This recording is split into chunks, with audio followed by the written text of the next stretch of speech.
Bismillahirrahmanirrahim. Alhamdulillahi rabbil alamin. Wassalatu wassalamu ala rasulillahi amma ba'd.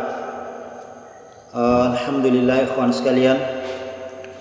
Pada kesempatan yang baik ini, di sini kita akan kembali melanjutkan pembacaan kitab Al-Fiqhu Al-Muyassar fi Dhawil Kitabi was Sunnah, di mana kita masih pada syarat-syarat sahnya salat. Pada pertemuan yang lalu kita sudah sampai pada syarat yang ketujuh ya. Syarat yang ketujuh. Nah, sekarang di sini kita masuk pada syarat yang ke-8 dan ke-9. Syarat yang ke-8 dan yang ke-9 inilah yang kemudian kita akan bahas pada pertemuan yang baik ini. Kata muallif penulis di sini ikhwan sekalian, syarat yang ke-8 daripada solat itu menjadi sah ketika seseorang, kata muallif, istiqbalul kiblah, hendaknya seseorang solatnya menjadi syah, solatnya menjadi sah ketika dia menghadap kiblat, ketika dia menghadap kiblat.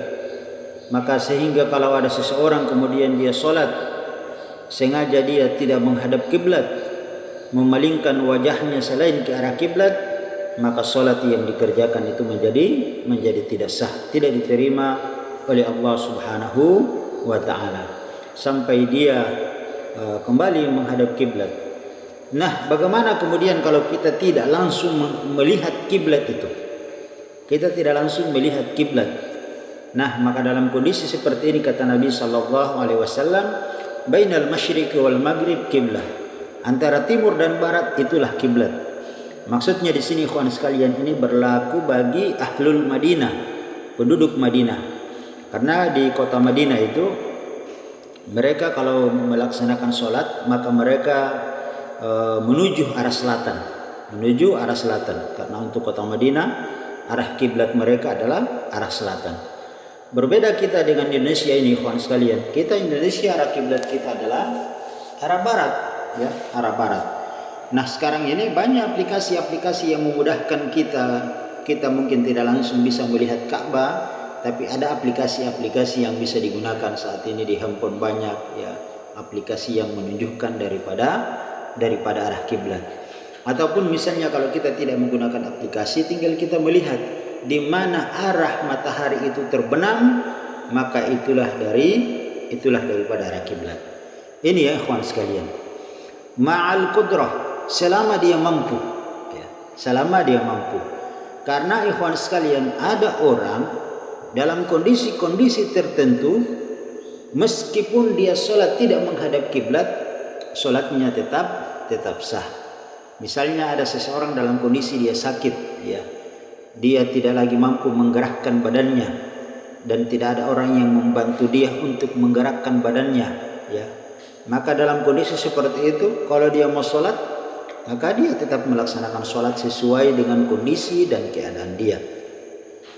Begitupun misalnya ada seseorang yang sholat di atas kendaraannya, ya, baik dia di atas kendaraan seperti di atas kuda dahulu di zaman Nabi Sallallahu Alaihi Wasallam ketika terjadi peperangan, maka para sahabat Nabi Sallallahu Alaihi Wasallam mereka melaksanakan sholat di atas kendaraan-kendaraan mereka, di atas kuda-kuda mereka yang sedang berlari. Ya, dan dalam kondisi-kondisi tertentu adalah merupakan uzur. Begitupun misalnya seseorang di atas kapal atau di atas pesawat ya, yang tidak memungkinkan dia untuk menghadap kiblat sementara telah tiba waktu sholat, maka dia tetap melaksanakan sholat sesuai dengan kondisi dan keadaan dia. Maka kata penulis di sini, istiqbalul kiblati ma'al qudrah. Seseorang hendaknya melaksanakan sholat itu dia menghadap kiblat sesuai dengan kemampuan dia, kemampuan dia. Liqauli ta'ala, hal ini ikhwan sekalian berdasarkan firman Allah Subhanahu wa taala di dalam Al-Qur'an, fawalli wajhaka syatral masjidil haram, maka palingkanlah wajah kalian syatral masjidil haram, ke arah Masjidil Haram, ke arah Masjidil Haram atau ke arah barat, ke arah di mana matahari itu tenggelam. Wal hadithu, dan juga berdasarkan hadis Nabi sallallahu alaihi wasallam idza kumta ila sholati fa asbigil wudu summa istiqbalul qiblah. Apabila kamu hendak melaksanakan salat, fa asbigil wudu, maka sempurnakanlah wuduhmu. Summa istiqbalul qiblah, kemudian kamu menghadap ke arah kiblat. Hadis ini ikhwan sekalian berkaitan dengan seseorang yang dia rusak salatnya, ya, rusak salatnya. Nanti ada hadis yang kita akan sebutkan terkait dengan rukun-rukun salat. Di sini nanti akan dijelaskan di mana Nabi Shallallahu Alaihi Wasallam memerintahkan sahabat tersebut untuk mengulang salatnya sampai sebanyak 3 kali karena tidak sempurna wudunya, kemudian tidak tumaknina dalam pelaksanaan salatnya, sehingga Nabi memerintahkan orang tersebut untuk mengulang salatnya. Maka ini ikhwan sekalian ya, syarat yang pertama, seseorang harus menghadap kiblat, sehingga sebagaimana kita katakan tadi, kalau seseorang sengaja dia sholat tidak menghadap kiblat, maka sholatnya tidak sah. Kemudian yang kesembilan adalah an-niyah, ya. Maka dia harus niat, ya, sebelum daripada melaksanakan sholat. Maka terkait dengan niat ini, ikhwan sekalian, di sini terjadi perbedaan pendapat di tengah-tengah para ulama, ya. Kalau di dalam mazhab Syafi'i, niat ini dimasukkan sebagai rukun di dalam sholat, bukan syarat. Nah, sementara di sini dimasukkan sebagai syarat, ya. Nah, apa bedanya ketika niat ini dimasukkan sebagai syarat dan apa perbedaannya ketika niat ini dimasukkan sebagai rukun? Ini kawan sekalian. Kita katakan sebelumnya bahwa syarat itu segala sesuatu yang mendahului daripada ibadah itu sebelum dilaksanakan, ya. Sebelum ibadah itu dilaksanakan. Sementara rukun itu adalah segala sesuatu yang membangun atau menyertai ibadah itu mulai dilaksanakan sampai daripada akhir ibadah tersebut. Sehingga misalnya kalau ditinggalkan di tengah perjalanan dari salah satu rukunnya, maka sholat tersebut menjadi tidak sah. Sehingga kawan sekalian, kalau di mazhab Syafi'i yang mereka memasukkan niat ini dalam rukun sholat, maka mereka mengatakan bahwasanya seseorang baru boleh dia berniat ketika dia berdiri akan melaksanakan sholat. Ketika seseorang akan berdiri melaksanakan sholat, baru disitulah dia berniat. Sementara mazhab Hambali diantaranya mereka memasukkannya sebagai syarat karena mereka mengatakan bahwasanya ketika misalnya seseorang dia telah mendengarkan azan, kemudian dia berangkat dari rumahnya untuk menuju masjid, maka otomatis di saat itu dia sudah berniat. Dia sudah mulai berniat untuk pergi untuk menghadiri daripada seruan azan tersebut untuk melaksanakan kewajiban dia, ya, dalam hal ini sholat lima waktu. Maka ini ikhwan sekalian ya perbedaannya. Namun yang menjadi persamaan antara syarat dan rukun adalah merupakan dua-duanya adalah merupakan menjadi hal yang kalau ditinggalkan salah satu, baik itu syarat atau rukun, kalau ditinggalkan maka sholatnya itu menjadi tidak sah, menjadi tidak sah. Maka di sini ikhwan sekalian dikatakan bahwa syarat yang ke-9 adalah merupakan niat. Wala tasqutu bihal, sehingga tidak sah sholat seseorang yang ketika dia sholat dia tidak melakukan berniat terlebih dahulu, ya. Sehingga kalau misalnya seseorang dia sholat kemudian dia tidak berniat, maka sholatnya menjadi tidak sah. Al hadithu Umar, hal ini berdasarkan hadis Umar radhiyallahu anhum, innamal a'malu binniyah, setiap amalan itu tergantung dengan niatnya. Setiap amalan tergantung dengan niatnya. Maka ikhwan sekalian, fungsi daripada niat ini itu ada dua, setidaknya ada dua. Yang pertama, fungsi dari niat adalah untuk membedakan antara ibadah satu dengan ibadah yang lainnya. Kita berikan contoh seperti ini ikhwan sekalian. Ketika di waktu subuh antum melaksanakan sholat sunat qabliyah subuh 2 rakaat.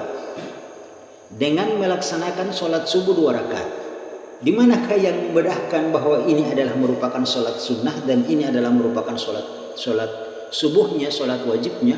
Yang membedakan adalah merupakan niatnya. Jadi yang membedakan antara satu ibadah dengan ibadah yang lain itu adalah tergantung dari niatnya.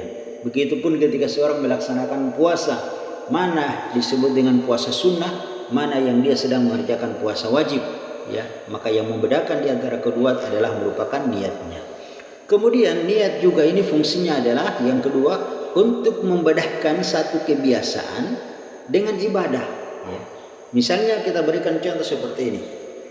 Seseorang mandi, dia dalam keadaan junub. Namun dia mandinya itu tidak niatkan untuk dia mengangkat hadas besar. Maka kata Syekh Al-Utsaimin mengatakan, orang yang dalam keadaan junub kemudian dia mandi dan dia mandinya itu tidak meniatkan untuk mengangkat hadas besar pada dirinya, maka meskipun dia mandi dengan seluruh air yang ada di lautan itu tidak mengangkat daripada hadasnya, dia tetap dalam kondisi berhadas.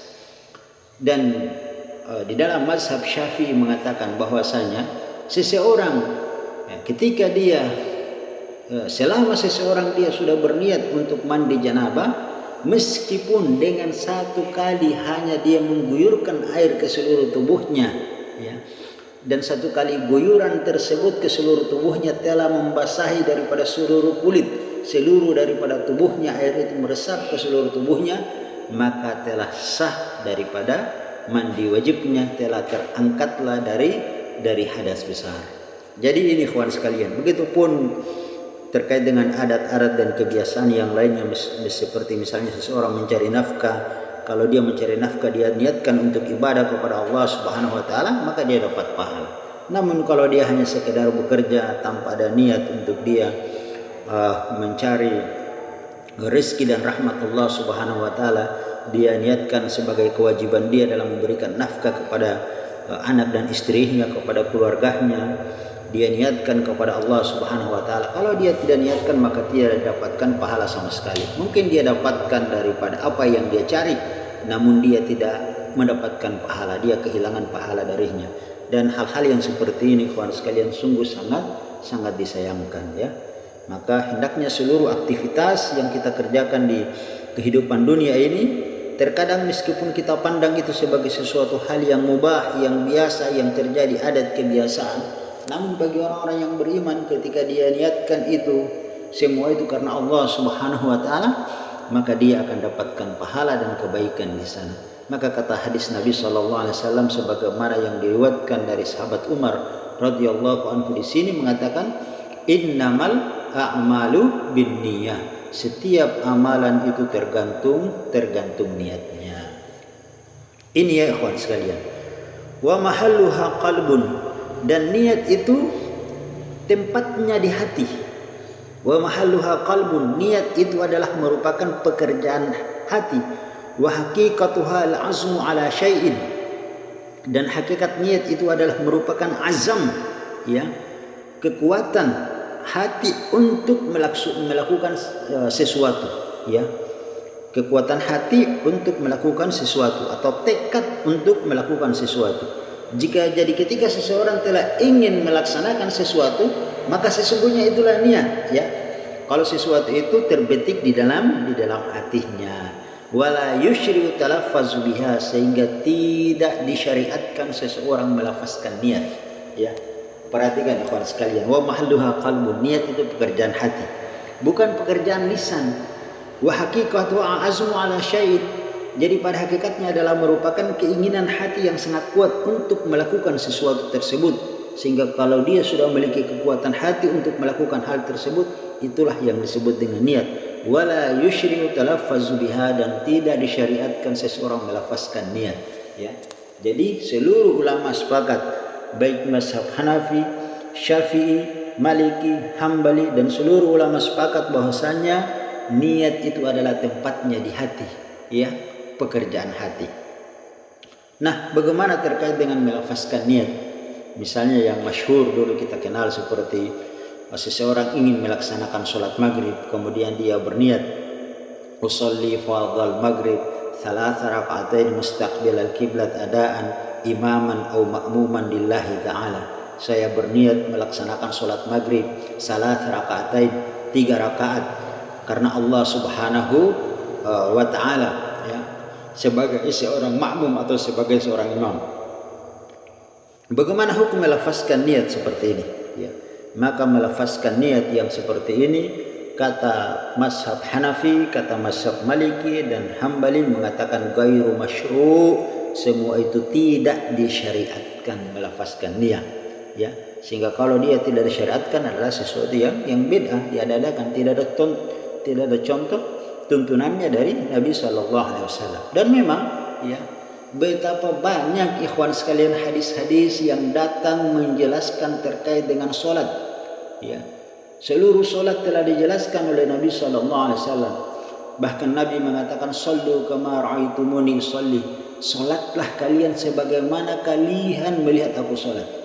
Nah, di tengah para sahabat melihat Nabi sallallahu alaihi wasallam melaksanakan solat, tidak ada satu riwayat hadis pun, jangankan yang sahih, yang dhaif, bahkan yang palsu sekalipun, tidak ada kita temukan satu lafaz hadis yang Nabi sallallahu alaihi wasallam pernah mengajarkan daripada lafaznya. Jangankan hadis sahih ikhwan sekalian, hadis dhaif bahkan hadis palsu pun tidak ada sama sekali terkait dengan lafaz-lafaz khusus untuk kita melafazkan niat sebelum kita melaksanakan solat, baik itu solat wajib maupun solat-solat yang sunnah.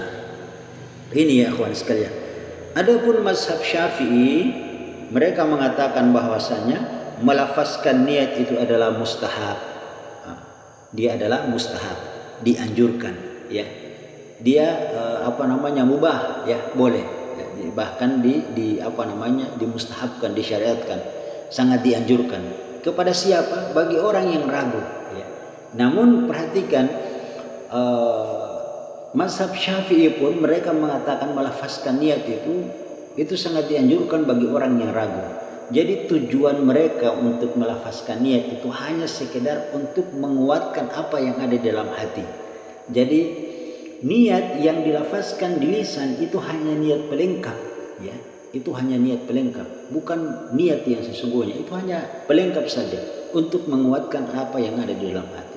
Sehingga kawan sekalian, meskipun seseorang melafazkan niat pada lisannya, tapi kalau dia tidak berniat pada hatinya, maka ibadah yang dikerjakan itu tidak sah, termasuk sholat, ya.